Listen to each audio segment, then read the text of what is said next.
Le téléjournal avec Francis Grenier. Bonjour mesdames et messieurs, bienvenue au téléjournal du matin. C'est bien Francis Grenier qui est avec vous aujourd'hui, le 24 septembre. Cette matinée, nous parlerons à un jeune sportif franco-ontarien. Il s'agit de Francis Grenier, un skieur nautique de Sainte-Rose âgé de 15 ans. Bonjour Francis. Alors, peux-tu nous expliquer ce qu'est le ski nautique de compétition? Bonjour Francis, enchanté d'être avec vous ce matin. Bon, le ski nautique, il y a des gens qui peuvent dire que c'est compliqué, mais il y en a d'autres qui trouvent que c'est facile. En fait, le ski nautique est divisé en 3 catégories. Le slalom, les figures et le saut. Le slalom. La discipline la plus connue de tous s'agit du slalom. Beaucoup de personnes pratiquent ce sport comme loisir afin d'avoir du plaisir. Cependant, le slalom en compétition est le fait de contourner 6 ballons qui sont toujours à la même distance du bateau, tandis que celui-ci suit une ligne droite. Plus qu'un skieur est bon, plus qu'on augmente la vitesse du bateau. Toutefois, il y a une vitesse maximale afin d'éviter les blessures. La vitesse maximale des skieurs varie selon leur catégorie d'âge. Plus que le bateau va vite, moins qu'on a de temps pour se rendre au ballon. Dans mon cas, la vitesse du bateau est de 58 km/h ou si vous préférez 36 000 à l'heure. Lorsqu'on atteint cette vitesse, on raccourcit la corde. Quand on raccourcit la corde, le skieur a plus de chemin à faire pour se rendre au ballon et ainsi c'est plus difficile. La fin d'une ronde se termine lorsque le skieur rate une bouée ou effectue une chute. Le record actuel est de 2 ballons à une grandeur de corde de 9,75 mètres. Ça veut dire que la corde ne se rend même pas au ballon et donc, le skieur doit se servir de son corps pour rejoindre. La passe que vous observez présentement est celle du record du monde de Chris Parrish qui s'agit de 2 ballons à 9,75 mètres. Ça peut sembler très facile, mais tout au contraire, c'est totalement difficile. Le figure. La discipline du ski nautique la plus méconnue est certainement les figures. Celle-ci consiste à exécuter une série d'acrobaties sur un petit ski ovale sans aileron. Ces acrobaties sont appelées des figures et chacune d'entre elles a un pointage assigné. Les compétiteurs peuvent faire une passe avec le palonnier dans les mains et une autre passe avec le pied dans le palonnier, ce qui veut dire que le skieur accomplit des figures sur un seul pied. C'est très difficile et ça demande beaucoup de ballon et d'agilité. Bien entendu, plus une figure est difficile, plus elle vaut de points. Le skieur a 2 passes de 20 secondes pour réaliser le plus de points possible. L'exécution parfaite de chaque figure demande des heures et des heures de pratique. On peut noter que les professionnels parviennent à faire des sauts par-dessus la corde et toutes sortes de périlleux, ou flips dans le langage courant. Cette passe et celle précédente étaient d'une gracieuseté de Nicolas Le Forestier, recordman des figures avec un score de 12 400 points en l'an 2005. Dans cette passe, on peut le voir faire 6 périlleux, plusieurs rotations par-dessus la corde et des sauts par-dessus la corde avec un pied dans le palonnier. C'est totalement incroyable. La dernière discipline, et sûrement la plus dangereuse, est le saut. Malgré tous les risques, beaucoup de skieurs préfèrent cette discipline. De plus, elle est incontestablement la discipline la plus simple. Le skieur a 3 essais dans le but d'aller le plus loin possible. La vitesse du bateau change selon la catégorie d'âge du sauteur. La hauteur de la rampe varie selon l'expérience du sauteur, entre 5 pieds, 5 pieds et demi et 6 pieds. Bien sûr, plus que la rampe est haute, plus que le sauteur ira loin. Les facteurs qui influencent la distance du saut sont la vitesse à l'arrivée du saut et l'expulsion vers la fin du saut. La vitesse vient de la coupe avant le saut. Le but est d'être le plus loin du bateau possible afin d'accumuler de la vitesse. Il faut aussi être très tard vers le saut afin de ne pas perdre de vitesse en attendant le saut.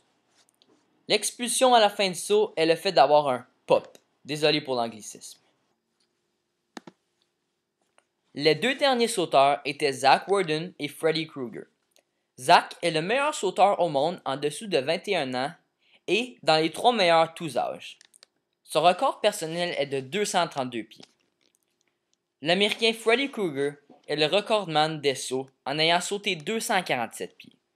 Depuis une dizaine d'années, il est champion du monde avec une grosse avance.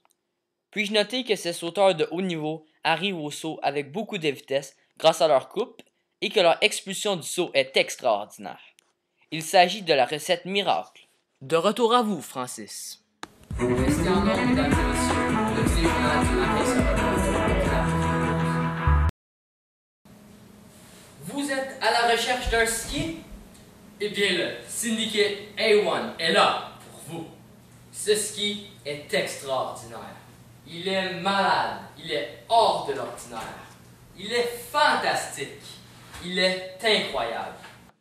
On peut très bien voir que ce ski exécute des virages à la perfection et qu'il peut nous permettre de s'améliorer amplement. Toutefois, voici ce qui arrive si on n'utilise pas un Syndicate A1. Si vous achetez ce ski dans les 5 prochaines minutes, vous pourriez l'avoir pour 3 paiements faciles de 333 $. Et si vous en achetez 2, ce n'est seulement que pour 6 paiements faciles de 333 $. Appelez maintenant pour obtenir votre Syndicate A1 au 1-888-888-88A1. Et si vous appelez dans les 2 prochaines secondes, on vous donnera une banane gratuite. Oups, trop tard! Alors, nous sommes de retour au téléjournal du matin. Francis Grenier vient de me rejoindre sur le plateau. Miraculeusement, je viens d'avoir une coupe de cheveux en quelques minutes. Eh bien, moi aussi. Francis, peux-tu me dire qu'est-ce qui permet à un athlète de ski nautique de s'améliorer au maximum et d'acquérir plus d'expérience? Bien sûr. Alors, pour être un bon skieur, il faut faire 2 choses très importantes. Il s'agit d'avoir un bon entraîneur dès un très jeune âge afin d'apprendre la bonne technique en débutant. Et il faut aussi faire beaucoup de camps durant l'hiver, puisque l'été au Canada n'est pas assez long pour progresser à son plein potentiel. Pour les camps d'hiver, combien de temps est-il préférable d'y aller et à quel endroit? La plupart du temps, les skieurs font des camps de 2 à 3 semaines, mais plus que ça, c'est trop. Les athlètes deviennent fatigués et ne s'améliorent plus beaucoup. D'habitude, les skieurs voyagent jusqu'en Floride puisque c'est la capitale du ski nautique. Tous les meilleurs skieurs et entraîneurs y sont présents et le climat permet de skier à l'année longue. Alors, Francis, peux-tu me dire quels sont les prérequis pour faire du ski nautique? Absolument. Pour un skieur de compétition qui pratique toutes les disciplines, il y a beaucoup d'accessoires indispensables. Il faut un ski de slalom, un ski de figure et des skis de saut. Il faut aussi des bottes qui sont fixées dessus les skis. De plus, il faut une corde de ski nautique avec les longueurs demandées. Il faut une veste de flottaison individuelle, aussi connue comme un VFI.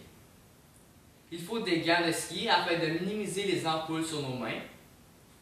Mais les choses les plus importantes suivent. Il faut un bateau fait spécialement pour le ski nautique.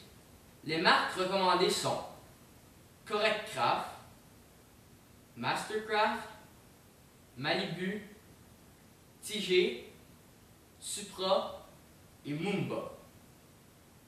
De plus, il faut un parcours de slalom désigné avec des longueurs entre les ballons spécifiques. Et finalement, il faut un saut avec les bouées pour celui-ci afin de pratiquer cette discipline. Francis, selon toi, quelles sont les habiletés et compétences nécessaires pour réussir dans ce sport? Selon moi, ce sport comporte un nombre d'habiletés et un nombre de compétences nécessaires qui prendraient des heures à énumérer. Cependant, je vais vous nommer les plus importantes.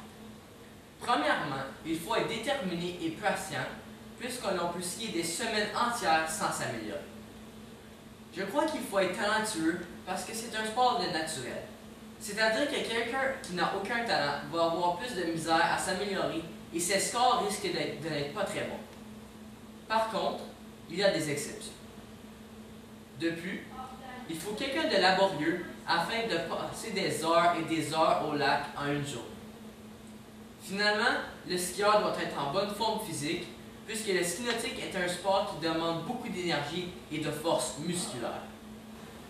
Quelles ont été tes inspirations dans ce sport qui t'ont permis de continuer le sport durant les moments difficiles? Ma première inspiration était certainement mon père, puisque c'est lui qui m'a poussé à apprendre le ski nautique même à l'âge de 2 ans. C'est lui qui m'a instruit la base du ski nautique qui s'avère très utile maintenant. Sans lui, je ne serais même pas proche de où que je suis présentement. Ma deuxième inspiration et la dernière, il s'agit d'un skieur professionnel. Son nom est Will Asher. C'est le champion du monde depuis 3 ans, déjà à l'âge de 20 ans. Il mesure 6 pieds 1 et pèse 185 livres. Il est reconnu pour sa technique qui s'avère être la meilleure dans le monde, mais aussi pour son record qui n'est qu'à un ballon du record du monde. Je rêve d'être comme lui un jour. Francis, pour conclure, j'aimerais savoir qu'est-ce que le ski nautique a apporté à ta vie. Le ski nautique est certainement une grosse partie de ma vie. Ce sport m'a permis d'être une personne bien plus à l'aise en public, puisqu'il n'est pas rare de se faire interviewer après un bon résultat dans une compétition. Depuis, je suis assurément quelqu'un de plus discipliné grâce à ce loisir. Ça me permet de garder une bonne forme physique. Toutefois, j'aimerais rajouter que le ski nautique de compétition est un sport méconnu, puisqu'il ne figure pas aux Jeux olympiques. La raison est simple, c'est l'utilisation d'engins à moteur qui changerait tout l'aspect des Jeux. Merci Francis d'être venu au Téléjournal du matin. De la part de toute l'équipe de Radio-Canada, je vous remercie et passez une bonne journée.